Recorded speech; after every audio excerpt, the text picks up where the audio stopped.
એટલે મારું સૂત્ર છે 3 બચ્ચે હિન્દુ સચ્ચે. જે 3 બાળકો પેદા કરે હિન્દુ વીર, અને આગળ જતા એમાં કોઈ ગરીબ ત્રીજું બાળક પેદા કરશે તો એને ભણવાની બાળકની ફીના પૈસાની વ્યવસ્થા હું કરવાનો. નમસ્કાર, વિશેષ વિશ્લેષણ સાથે હું ધારવી. જૂનાગઢમાં વિશ્વ હિન્દુ પરિષદ અને બજરંગ દળનો એક કાર્યક્રમ હતો અને ત્યાં પ્રવીણ તોગડિયા પણ હાજર હતા. ત્યારે પત્રકાર દ્વારા પ્રવીણ તોગડિયાને સવાલ કરવામાં આવ્યો ત્યારે તેમણે કીધું કે 3 બચ્ચે હિન્દુ સચ્ચે, આ તેમનું નિવેદન હતું. ત્યારે આ નિવેદન પર વિશેષ વિશ્લેષણ કરવું છે.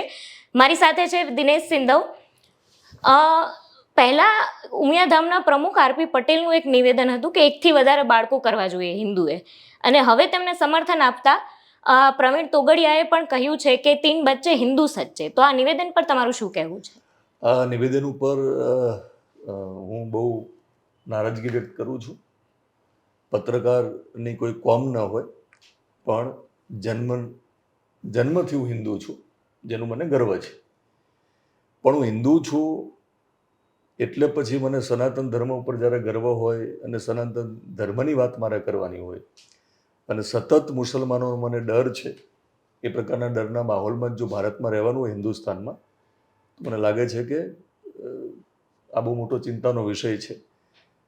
મુસલમાનની વકીલાત નથી કરતો, અને આમાં અસામાજિક તત્વો અથવા તો વિધર્મી જે હિન્દુમાં પણ હોઈ શકે, જે ધર્મના વિરુદ્ધ આચરણ કરે એ હિન્દુમાં પણ હોઈ શકે, જે મુસલમાનમાં પણ હોઈ શકે, અને જ્યારે ધર્મના વિરુદ્ધમાં જે કંઈ આચરણ કરશે એ વિધર્મી મારા માટે બધા સરખા છે. આ માત્ર ને માત્ર રાજકારણ છે. તારવી, તમે જ્યારે નાના હશો ત્યારે પ્રવીણ તોગડિયા, જ્યારે અમે નાના હતા, માફ કરજો, હું જ્યારે નાનો હતો ત્યારે પ્રવીણ તોગડિયાના તેજાબી ભાષણો અમે બહુ સાંભળેલા. જ્યારે ગુજરાતમાં ભાજપની સરકાર નહોતી અને હિન્દુત્વનું આખું એક વાતાવરણ બનેલું, અને હિન્દુત્વનો એ જે પવન ફૂંકાણો ને, એ લહેર ઉપર ભાજપ આવે છે ને, ગુજરાતમાં કમળ ખીલે છે. નરેન્દ્ર મોદી હિન્દુત્વનો પછી ચહેરો બને છે, એ બધાને ખબર છે. તો નરેન્દ્ર મોદીની પહેલાં પ્રવીણ તોગડિયા ખૂબ લોકપ્રિય હતા. તમને નહીં ખબર હોય, કારણ કે અમે નાના હતા ત્યારે લોકપ્રિય હતા. તો એમની લોકપ્રિયતા એકદમ ટોચ ઉપર હતી. એમને સાંભળવા લોકો આવતા, તેજાબી ભાષણ આપતા, વિધર્મીઓ વિશે વધારે બોલતા, જેને આપણે મુસ્લિમ તરીકે ઓળખીએ છીએ. એમાં કંઈ ખુલ્લું કહેવાની જરૂર નથી, કારણ કે જ્યારે વિશ્વ હિન્દુ વિધર્મી કે એટલે એ મુસલમાનની વાત કરે છે. એમને જ્યારે કહ્યું છે કે 3 બાળકો પેદા કરો, ને એમાં જ્યારે ગરીબ હોય તો 3જા બાળકને ભણાવવાની જવાબદારી, શાળામાં ફી ભરવાની જવાબદારી એ લેશે. આખો મામલો એવો છે કે આની પાછળ રાજકારણ છે. સનાતન ધર્મની જો ખરા અર્થમાં જો તમને ચિંતા હોય તો ગુજરાતના કોઈ પણ ગામમાં રામજી મંદિર જે છે ને, એ રામજી મંદિરમાં કેટલા હિન્દુઓ જાય છે એની ખાલી ગણતરી કરો તમે. આ હિન્દુસ્તાનમાં આટલા બધા હિન્દુઓ હોય, આમ છતાં જો મુસલમાનનો ડર હોય, અને આ મુદ્દે અનેક વખત પોલિટિકલ સ્ટેટમેન્ટ આવતા હોય, અને એટલા માટે જો વધારે બાળકો પેદા કરવાની જરૂર હોય, તો મને લાગે છે કે આપણે ડૂબી મરવું જોઈએ. કારણ કે અત્યારે જેટલા તમારા બાળકો છે ને, એમાંથી કેટલા બાળકો તમારા રામજી મંદિરમાં દરરોજ દર્શન કરવા જાય છે? અયોધ્યા તો પછીની વાત છે. જ્યાં ગામમાં તમારું રામજી મંદિર છે, ત્યાં પણ જો તમારા બાળકો, તમારા યુવાનો દરરોજ દર્શન કરવા ન જતા હોય, તો મુસલમાનોમાંથી એક વસ્તુ શીખવા જેવી છે કે મુસલમાન કોઈ પણ પરિસ્થિતિમાં હશે, નમાઝ સમયસર અને જ્યાં હશે ત્યાં નમાઝ પડશે. તો મુસલમાનથી ડરી જવાના કારણે, સતત સનાતનની વાતો કરવાના કારણે, સતત રાજકારણ કરવાના કારણે તમે વારંવાર હિન્દુઓને એવું કહેશો કે 3 બાળકો પેદા કરો તો તમે વીર છો અને તો તમે ખરા હિન્દુ છો. ખરો હિન્દુ જે છે ને, એની આંખોથી જ ખબર પડે કે આ ખરો હિન્દુ છે. એના લલાટ ઉપર નજર કરીએ, એટલે કે એના કપાળ ઉપર જોઈએ તો પણ ખબર પડે, એની આંખો જોઈને ખબર પડે કે આ ખરો હિન્દુ છે. એટલે ખરા હિન્દુ બનવાની જરૂર છે, 3 બાળકો પેદા કરવાની જરૂર નથી. પણ એમનું એક સ્ટેટમેન્ટ એવું પણ હતું કે જો ગરીબાઈ વધશે અને 3 બાળકોમાંથી મા બાપ કેપેબલ નહીં હોય 3 બાળકને ભણાવવા, તો હું ભણાવીશ. તો એવું તો આપણે અત્યારે પણ છે ને, ગરીબાઈ અત્યારે પણ ભારતમાં છે ને, ઘણા માતા પિતાની પરિસ્થિતિ નથી હોતી બાળકોને ભણાવવાની, તો એવા બાળકો અત્યારે પણ છે. તો એવા બાળકોને કેમ નથી ભણાવતા? હજી સાક્ષરતાનું પ્રમાણ 100% ઇન્ડિયામાં થઈ ગયું હોય એવું તો છે નહીં. એટલે સાક્ષરતાને લઈને સરકાર કામ કરે છે, સરકારનો પ્રયત્ન પણ છે.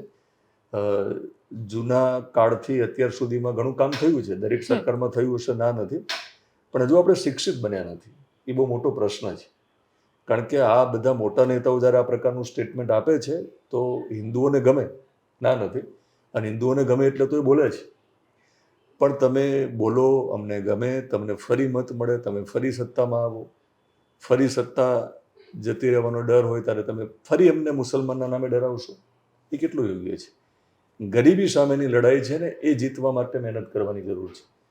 ભાજપના જ બહુ મોટા નેતા નીતિન ગડકરીએ કહ્યું કે ગરીબ ખૂબ ગરીબ બની રહ્યો છે. તો પ્રવીણ તોગડિયાને ત્યાં ચિંતા કરવાની જરૂર છે, વિશ્વ ઉમિયાધામના પ્રમુખને ત્યાં ચિંતા કરવાની જરૂર છે. તો તમે ખરા અર્થમાં ગરીબી સામે લડશો તો મુસલમાનો સામે લડાઈનો આખો મામલો છે હવે. અને જ્યારે લડાઈ લડવાની આવશે કોઈ પણ લોકોને કોઈ પણની સામે, તો એ હવે સમય નક્કી કરશે ને. અને હંમેશા સત્યનો અને ધર્મનો વિજય થયો છે. આપણો ઇતિહાસ લઈ લઈએ તો એમાં હંમેશા જે ધર્મથી ચાલશે અને એનો જ વિજય થવાનો છે. એટલે બહુ ચિંતાની જરૂર છે નહીં. પણ તમે જ્યારે હિન્દુત્વની વાત કરી છે, તમે ખરા હિન્દુની વાત કરી છે, તો ખરો હિન્દુ જે છે ને એ તો આપણા ભગવદ્ ગીતાથી લઈને જે આપણા વેદ પુરાણ એનો અભ્યાસ હોવો જોઈએ. એની ચિંતા તમારે કરવાની જરૂર છે. આપણો યુવાન નશો કરી રહ્યો છે આ ગુજરાતમાં, તો એ પછી એને નશામાંથી પાછા લાવવા માટે જે કંઈ કરવું પડે તમારે કરવાની જરૂર છે. માયકાંગલો હિન્દુ શું કરશો તમે? 3 નહીં 30 બાળકો પેદા કરશે કોઈ, પણ એ જો પછી નશો જ કરવાના હોય અને માયકાંગલા રહેવાના હોય, વૈચારિક રીતે એનામાં કશું જ નહીં હોય. રસ્તા ઉપર જઈને તમે વિડીયો પણ બનાવ્યો હતો ને જન્માષ્ટમી ઉપર, કૃષ્ણના માતા પિતાનું નામ કોઈને ખબર ના હોય, ચિંતાનો વિષય છે. હા, તો એ વધારે ચિંતાનો વિષય છે. આ લોકો રાજનીતિ કરે છે. ફરીવાર કહું છું, આ પ્રવીણ તોગડિયા અને નરેન્દ્ર મોદી વચ્ચેની લડાઈ બધાને ખબર છે. નરેન્દ્રભાઈની લોકપ્રિયતા જ્યારે ચરમસીમાએ પહોંચી, પ્રવીણ તોગડિયા જ્યારે હાંસિયામાં ધકેલાઈ ગયા ત્યારે ખૂબ હવાતિયા પ્રવીણ તોગડિયા માર્યા છે, બધાને ખબર છે. એટલે મને લાગે છે કે આ બધા જેટલા પણ હિન્દુવાદી નેતાઓ છે એ બધા સત્તા માટેની આખી એમની લડાઈ છે, સત્તા માટેના એમના સ્ટેટમેન્ટ છે.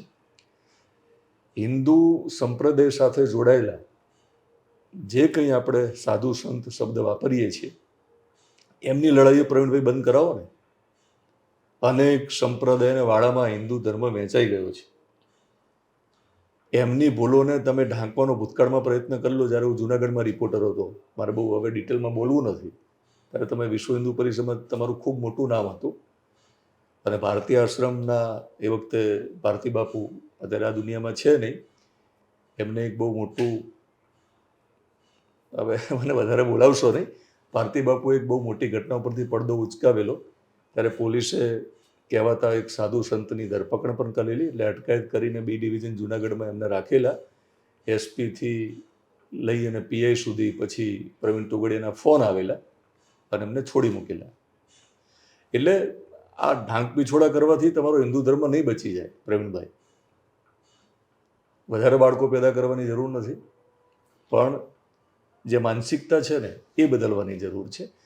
એટલે સ્વીકારો કે હિન્દુ ધર્મમાં જે બધી છે ને, જે ગંદકી છે ને એને દૂર કરો. મુસલમાનોથી ના ડરો. હું બહુ તમને સ્પષ્ટ કહું છું. ઘણાની કોમેન્ટ્સ આવશે જે કદાચ મને પણ ગાળો દેશે, મને ધમકી દેશે, બધું થશે, પણ હું ખરેખર બહુ સાચું કહું છું. મુસલમાનોથી અત્યારે ડરવાની જરૂર નથી. મુસલમાનની વકીલાત નથી કરતો. જે કંઈ ધર્મ વિરુદ્ધ પ્રવૃત્તિ કરશે એ વિધર્મી જ હોય, એનો કોઈ બચાવ ના હોય, એને સજા થવી જોઈએ, કાનૂનની રીતે સજા થવી જોઈએ. પણ હવે હમણાંની જ વાત કરીએ, પ્રેમાનંદ મહારાજના વિડીયો જોઈને લોકો મોટિવેટ થાય છે. એ હિન્દુ ધર્મની સરસ વાતો કરે છે. હવે રામાચંદ્રાચાર્યને નથી ગમતું, ઈર્ષા થતી હશે, જે હોય, અને એવું કહે છે કે આ તો બહુ મારી સામે બાળક છે, મને સંસ્કૃતના મારી સામે શ્લોક ના બોલી શકે, બોલી દેખાડે તો આ બધું ક્યાં કરવાની જરૂર છે? આ બધી લડાઈઓ બંધ કરો. જુનાગઢમાંથી જ તમે જ્યારે બોલો છો ત્યારે જુનાગઢ ભવનાથ મંદિરને લઈને જે વિવાદ થયો લોકોએ જોયો છે, તો ગાદી માટેની લડાઈ બંધ કરો. મુસલમાન સામે લડવાની બહુ ચિંતા ના કરો, પણ ખરા અર્થમાં હિન્દુ બનવાની જરૂર છે આપણે. અને હિન્દુ ધર્મનો જે ઠેકો લઈને બેઠા છે કહેવાતા સાધુ સંતો, બધાને લાગુ નથી પડતું, એમને એમને જરૂર લાગે તો પડદા પાછળ થોડી ધમકી આપો, થોડીક સમજણ આપો, જેથી કરીને આપણો હિન્દુ ધર્મ છે એ ખતરામાં ના આવે. અને હિન્દુ ધર્મ જ્યારે ખતરામાં આવશે ને ત્યારે તમે 3 નહીં, 30 નહીં, 300 બાળકો પેદા કરશો ને તો પણ કોઈ બચાવી શકે એમ નથી. પણ આ રાજકારણ સાથે જોડાયેલા વ્યક્તિ જ્યારે જાહેર મંચ પરથી આવું કે કોઈને કે તમે 3 બાળકો કરો, તમે આટલા બાળકો કરો, તો એ કેટલું યોગ્ય છે? કેમ કે એ કેટલા બાળક કરવા એ કોઈની આંતરિક કે કોઈની પારસ્પરિક વાત હોઈ શકે. આ બાળક બુદ્ધિ છે આ લોકોની બાળક બુદ્ધિ છે અને બહુ બુદ્ધિશાળી હોય છે આ લોકો. આમનો મુખ્ય ધ્યેય છે ને સત્તા છે. એટલે આ લોકો સત્તા માટે, કારણ કે જે કંઈ હિન્દુના 1 અથવા તો 1થી વધારે જે બાળકો છે એ બાળકો સાચા હિન્દુ બને, અથવા તો હું એવું કહું છું કે આપણે આમાં હિન્દુ મુસલમાનથી બહાર નીકળીએ, એ સાચા ભારતીય બને એના માટે જે કંઈ તમારે કરવાની જરૂર છે આ દેશમાં, શિક્ષણને લઈને, સ્વાસ્થ્યને લઈને, સુરક્ષાને લઈને, એ બધું કરો. તો કારણ કે એ લડાઈ બહુ મોટી છે પ્રવીણભાઈ, આંતરિક લડાઈ ખૂબ મોટી છે. એ લડવા માટે બહુ અઘરું થઈ જાય 3 બાળકો સાથે તો. એટલે એ પહેલાં કરવાની જરૂર છે અને આ પ્રકારના સ્ટેટમેન્ટ બંધ થવા જોઈએ. આજના મુદ્દા પર તમારું શું કહેવું છે, તમારું શું માનવું છે, અમને કમેન્ટ બોક્સમાં ચોક્કસથી જણાવજો. આ વિશેષ વિશ્લેષણ જોઈને તમારો વિચાર બદલાયો કે શું, અને આ વિશેષ વિશ્લેષણ મુદ્દે તમારું શું કહેવું છે અમને કમેન્ટ કરીને ચોક્કસથી જણાવજો. નવા વિશેષ વિશ્લેષણ સાથે, નવા મુદ્દા સાથે ફરી મળીશું. નમસ્કાર. અમારી ચેનલ સાથે જોડાયેલા રહો. જો તમે અમને યુટ્યુબ પર જોઈ રહ્યા છો તો સબસ્ક્રાઇબ કરવાનું ના ભૂલશો, અને ઇન્સ્ટા કે ફેસબુક પર જોઈ રહ્યા છો તો ફોલો જરૂરથી કરજો.